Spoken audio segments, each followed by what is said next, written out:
말도 안 되는 부진 속에도 포스테코글루 감독이 경질되지 않고 있는 상황, 모두가 의아해했지만 그 하나의 중요한 이유였던 컵 대회 생존. 리버풀과 카라바컵 4강 2차전에 0대4 참패 이후 마침내 영국 현지에서 포스테코글루 감독의 경질 옵션이 등장했습니다. 리버풀과의 경기, 무기력했던 완패로 영국 현지 언론과 전문가들이 일제히 포스테코글루 감독의 자격에 대해 의문을 제기하고 있고, 오는 영국 현지 시간 일요일 밤, 한국 시간으로 월요일 새벽에 있을 에스턴 빌라와 FA컵 4라운드 32강전 경기가 포스테코글루 감독의 운명을 결정할 수 있다는 이야기까지 나왔습니다. 손흥민 선수의 거듭된 무관 좌절에 대해서도 집중 조명하고 있는 영국 및 유럽 언론의 관심 속에서 과연 토트넘이 이번 빌라전을 어떻게 치르게 될지 해외 반응과 경기 프리뷰까지 총 정리해 드리도록 하겠습니다. 먼저 미국 방송에 출연한 나이젤 리오코커 프리미어리그 레전드 출신 해설위원은 토트넘이 리버풀과의 경기에서 그 어떤 긍정적인 점도 만들어내지 못했다라고 했고, 호주 지역의 프리미어리그 주간 방송사인 오투스 스포츠를 포함해 프리미어리그 메인 방송사인 스카이 스포츠, 그리고 모든 프리미어리그를 다루는 방송사들이 주목한 것은 포스테코글루 감독의 올 시즌 인터뷰 내용이죠. 나의 2년차 시즌에 항상 우승컵을 들어왔다. 거의가 아니다, 웨이다. 그렇게 얘기해왔던 포스테코글루 감독. 프리미어리그 현재 순위는 14위로 우승 가능성은 명확하게 없다고 할 수 있고요. 카라바컵 4강에 올라와 있었고 1차전에 승리했지만 2차전 참패로 탈락이 확정됐습니다. 남은 우승 기회 2번은 유로파리그와 FA컵, 그리고 그 FA컵이 이번 주말 4라운드 산비강전 일정을 진행하고 있는데요. 16강에 올라 있는 유로파리그에서 리그 페이지가 끝날 시점까지만 하더라도 토트넘의 우승 가능성이 1순위로 많은 스포츠 베팅 업체의 지목을 받았지만 리버풀전 참패 이후 토트넘의 우승 가능성은 2위로 떨어졌습니다. 물론 2위도 높은 것이지만 중요한 것은 리그 페이지 8경기를 치르는 내내, 그러니까 2024-2025 시즌의 절반이라고 할 수 있는 지난해 내내 우승 가능성 1순위를 달리다가 이제는 배팅이 다른 쪽으로 몰리고 있다는 얘기예요. 라치오가 1순위로 올라섰는데 아마도 이 에스턴 빌라와의 경기를 마치고 나면 더 떨어질 가능성도 있습니다. FA컵 4라운드 경기, 리버풀을 상대로 하나의 유효 슈팅도 기록하지 못했던 토트넘. 물론 손흥민 선수의 벼락 같은 슈팅이 골대를 때렸고 또 아슬아슬하게 빗나가는 장면도 있었지만 그 장면조차 이미 경기 결과가 확실하게 기운 순간에 리버풀이 느슨해졌기 때문에 나왔다라는 영국 현지 해설위원들의 진단과 마찬가지로 토트넘은 지금 잉글랜드의 하브리그 팀들보다도 전술적으로 취약하다는 얘기를 받고 있어요. 리버풀 레전드인 제이미 캐러건은 이렇게 얘기했습니다. 리버풀이 슬롯 감독 체제에서 물론 약점도 보이긴 했지만 카라바컵 준결승 2차전을 두고 보자면 오히려 하브리그 팀, 프리미어 리그에 올라올 가능성도 없는 에크링턴 스탠리가 리버풀을 상대로 더 많은 것들을 보여줬고 더 힘들게 했을 정도다. 조니 블레이는 이렇게 얘기했죠.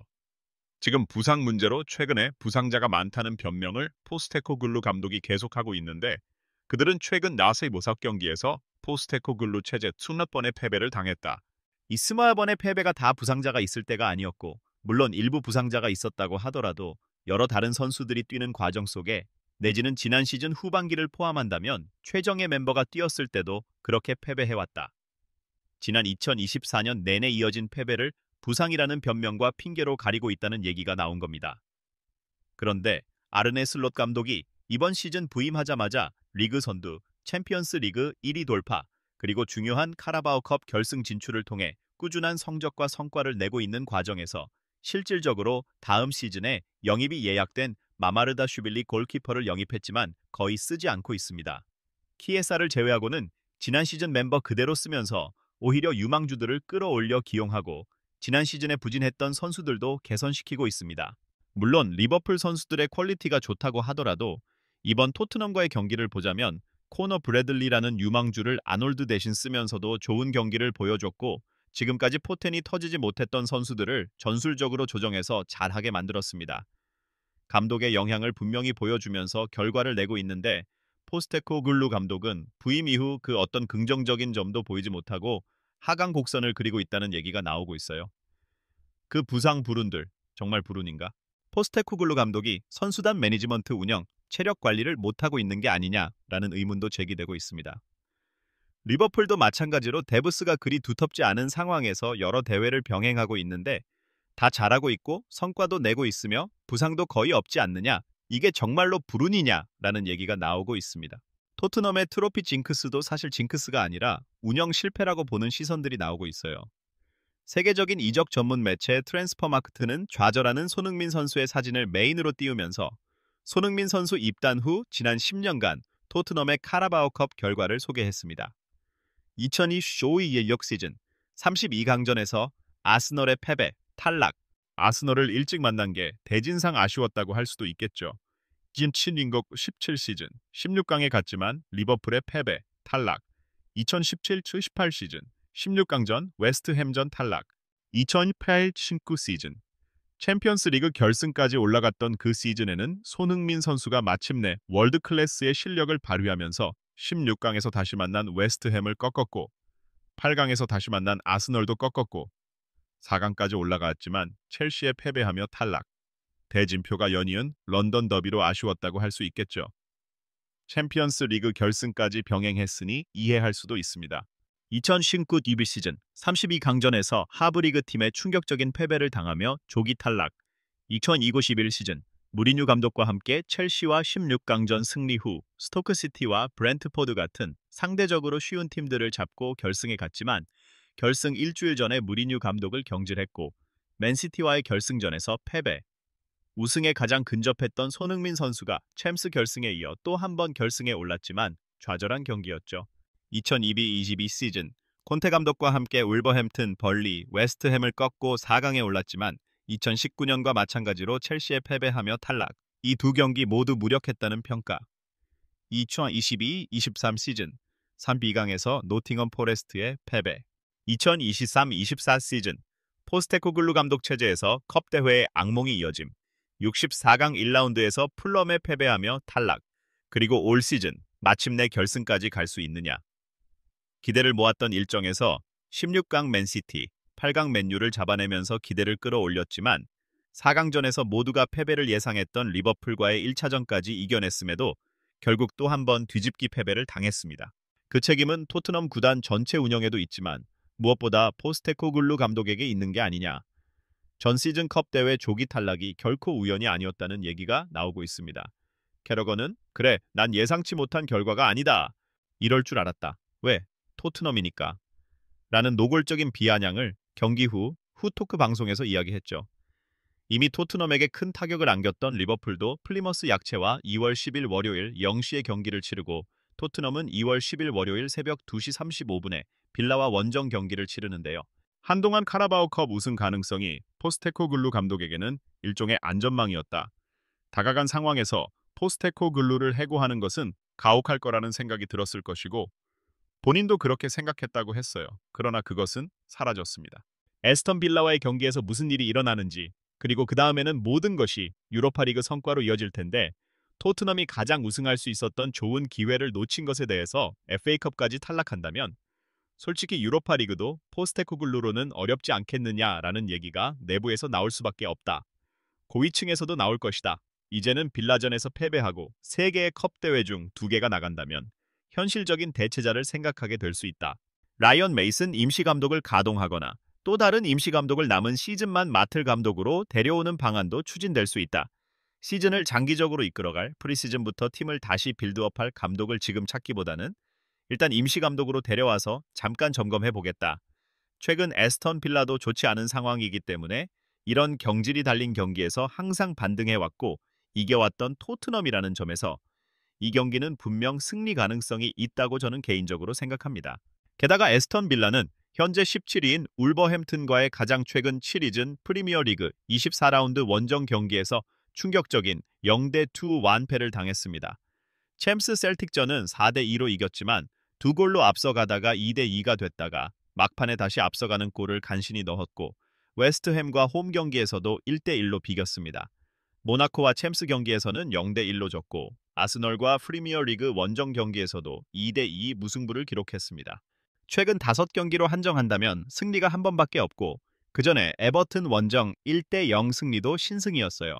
물론 에스턴 빌라가 최근 홈 10연속 무패로 안방에서는 강세를 보이고 있지만 셀틱과의 홈 경기에서도 고전했고 홈 경기에서 비겼던 점을 생각한다면 브라이턴전 무승부, 유벤투스전 무승부, 팰리스전 무승부 등 홈에서도 비길 가능성은 충분히 있습니다. 그리고 또 하나 주목할 점은 에스턴 빌라의 겨울 이적 시장 성과가 정말 좋았느냐는 것입니다. 울버햄튼과의 경기에서 가장 큰 문제는 존 듀란을 거의 기용하지 않고 사우디로 보낸 가운데 정통 9번 공격수가 올리 왓킨스밖에 없는 상황이었는데요. 올리 왓킨스는 울브스와의 경기에서 하프타임에 교체됐고 이는 그가 스스로 문제를 느껴서 교체된 것이며 경기 후 이 선수가 토트넘과의 경기에 뛸 수 없다는 진단이 내려졌기 때문이에요. 물론 이선 공격수인 램지, 맥긴, 로저스가 모두 좋은 폼을 보이고 있고 특히 램지가 최근 살아나는 모습을 보이고 있는 점들은 기대할 만하지만 결국 울브스 원정에서 0대2로 패배한 것은 새로 영입한 풀백 가르시아도 기대에 못 미쳤고 센터백으로 내려가서 부상자가 많은 수비 라인을 커버하고 있는 카마라의 경기력이 계속 허점을 드러내고 있으며 무엇보다 공격진이 듀란이 떠난 가운데 와킨스마저 이탈하면서 토트넘의 센터백을 괴롭힐 정통 9번 공격수가 없다는 문제입니다. 겨겨울 이적 기간 동안 에스턴 빌라는 존 듀란을 알라스루로 영입하기 위해 무려 6,400만 파운드를 챙겼습니다. 이 선수는 레알 마드리드나 바르셀로나를 포함한 수많은 빅클럽들이 노리던 선수였는데 사우디로 보내버렸습니다. 문제는 수비 라인의 밍스 이탈을 포함한 파우 토레스의 부상으로 주전 센터백 가동이 어려운 상황에서 계속 하이라인 축구를 하면서 뒷공간을 내주고 있는 빌라의 문제예요. 에스턴 빌라 상대로 토트넘이 그나마 강한 모습을 보여왔던 것은 빌라 역시 도전적이고 전방 압박을 많이 시도하는 팀이다 보니까 뒷공간을 허용하게 되는데 그 뒷공간을 무너뜨리는 데 있어 토트넘의 공격진들이 손흥민 선수가 뛰어나다는 겁니다. 울브스와의 경기 전반 12분에는 물론 중앙 지역에서의 조합 플레이, 페레이라 감독이 부임한 울버햄튼이 게데스 가짜 가우번 전술을 통해서 현란한 패스워크로 공간을 만드는 세부 전술을 통해서 골을 만들어내긴 했어요. 게데스는 사라비아에게 패스를 주고 사라비아는 순간적으로 움직이며 벨레가르에게 패스를 하는 놀라운 플레이를 보여줬어요. 정말 이거는 빌라가 못했다기보다는 울브스가 잘한 장면이었죠. 어찌됐거나 뒷공간을 무너뜨리면서 벨레가르의 슈팅으로 에스턴 빌라를 상대로 울브스가 선제골을 넣었고요. 또 44분에는 또 한 번 뒷공간을 무너뜨린 벨레가르의 스루 패스를 받아서 게데스가 1대1 기회를 만들었지만 슈팅이 옆으로 빗나갔습니다. 이런 기회들을 게데스가 잘 살렸다면 3대0, 4대0, 5대0이 될 수 있을 정도로 빌라의 수비가 무너졌었죠. 결국 후반 추가 시간 6분에는 빌라 수비수의 머리에 걸린 이후 뒤로 흐른 공을 쿠냐가 이어받아서 몰고 들어가고 게데스가 반대로 이동하면서 공간을 만들어 주었고 결국 쿠냐의 슈팅으로 2대0이 되면서 빌라가 완전히 무너졌습니다. 그렇기 때문에 저는 난타전 양상이 될 수 있고 그 과정에서 어떤 팀이 이길지는 변수가 될 수 있다. 물론 전력이 약한 토트넘이 그 오심의 수혜자가 될 가능성도 분명히 있습니다. 그러나 빌라가 웨스트햄과의 경기에서 보여줬듯이 벼락 같은 슈팅, 특히 램지의 2대1 패스를 통한 침투 움직임이 살아나고 있는 점, 풀백 뒷공간을 노리는 램지의 움직임이 와킨스의 2대1 패스에 이은 슈팅으로 선제골로 나온 장면들, 챔스 셀틱과의 경기에서도 틸레만스의 스루 패스가 상대 측 풀백 뒤로 이어졌던 램지의 움직임으로 귀결되고 램지의 컷백을 로저스가 마무리했던 장면이라든지 또 챔스 셀틱전에서 바로 나온 추가 골도 보하가 전환해주고 와스킨스가 원터치로 돌려주고 로저스가 시도한 벼락 같은 슈팅이 수비 라인에 들어가기 전에 빠르게 나왔을 때 골로 연결된 점, 로저스의 중거리 슈팅 능력 등은 중요합니다. 토트넘이 풀백 뒤와 센터백 앞 지역을 잘 커버하지 못하는 문제들을 노출하고 있다는 점에서 양팀 모두 분명 득점하는 경기가 될 거라고 생각합니다. 토트넘이 기대할 수 있는 부분은 에스턴 빌라도 수비에 허점이 있고 하이라인을 쓰며 거번 공격수가 없으니 토트넘이 대비하기 쉽고 공략하기 쉽다는 점입니다. 또한 항상 그렇지만 포스테코글루 감독이 경질 위기에 있을 때는 승리를 거두어 왔다는 점도 있습니다. 게다가 토트넘이 최근 10경기 기준으로는 에스턴 빌라를 상대로 6승 4패로 우세하고 최근 2경기에서는 4대0, 4대1로 대량 득점하면서 이겼습니다. 하지만 득점 과정에서 도움을 기록한 손흥민과 클루셉스키는 뛸 수 있고 특히 손흥민 선수가 빌라를 상대로 공간을 잘 활용하는 선수였다는 점을 생각한다면 빌라는 수비력과 피지컬이 좋은 파우 토레스, 매티 캐시, 와스킨스, 밍스, 바클리 등이 빠지는 상황에서 토트넘을 상대로 고전할 수도 있습니다. 물론 토트넘도 많은 부상자가 있지만 빌라 역시 전력 손실이 크기 때문에 충분히 토트넘이 승리할 수도 있습니다. 이번 경기 예상 선발 명단에서 말런, 제로톱의 램지, 로저스, 아센시오의 선발이 예상되는데 아센시오는 프리미어리그 적응이 필요하고 말런 역시 도르트문트에서 좋지 않아서 온 선수라고 볼 수 있습니다. 램지가 살아나고 있고 로저스가 좋긴 하지만 토트넘도 단주마가 합류한 부분들이나 네이비스의 노련미, 스펜스가 뛸 수 있는 수비 라인 부분이 최근에는 오히려 개선됐다고 볼 수 있습니다. 물론 공격 라인에서는 손흥민과 텔이 선발로 예상되지만 클루셉스키가 나오고 미드필더에서 배량이 투입될 가능성이 더 높아 보입니다. 어찌됐든 스쿼드닷컴은 빌라의 2대1 승리를 전망했지만 저는 충분히 천수의 무승부로 연장전과 승부차기로 끌고 갈 가능성 또는 토트넘이 난타전 끝에 승리할 가능성도 충분히 있다고 봅니다. 왜냐하면 토트넘이 지금 벼랑 끝에 몰려있고 손흥민 선수가 정말 이를 악물고 있기 때문입니다. 리버풀전 막판 모두가 끝났다고 생각했을 때 골대를 맞추고 아쉬운 슈팅이 나왔으며 벼락같이 솔로 플레이를 했던 것은 손흥민 선수가 이 경기에서 에스턴 빌라의 수비 허점을 공략하며 멱살을 잡고 팀을 이끌 리더십을 보여줄 것이라는 기대를 하게 합니다. 주장 손흥민 선수의 리더십에 대한 의심이 많이 쏟아지고 있고 에스턴 빌라 승리의 평균 배당률이 1.77침, 무승부가 4.13소, 토트넘 승리가 4.1배 정도로 두 팀의 전력 차이가 크다고 평가되지만 저는 이 경기에서 토트넘이 어떤 식으로든 승리하고 16강에 올라가 결국 포스테코글루 감독의 생명을 연장할 가능성이 더 크다고 봅니다. 그게 아니라면 포스테코글루 감독은 이제 정말 경지를 기다려야 할 것입니다. 이 영상이 마음에 드시나요? 좋아요, 구독, 공유를 눌러 저희를 지원해주세요.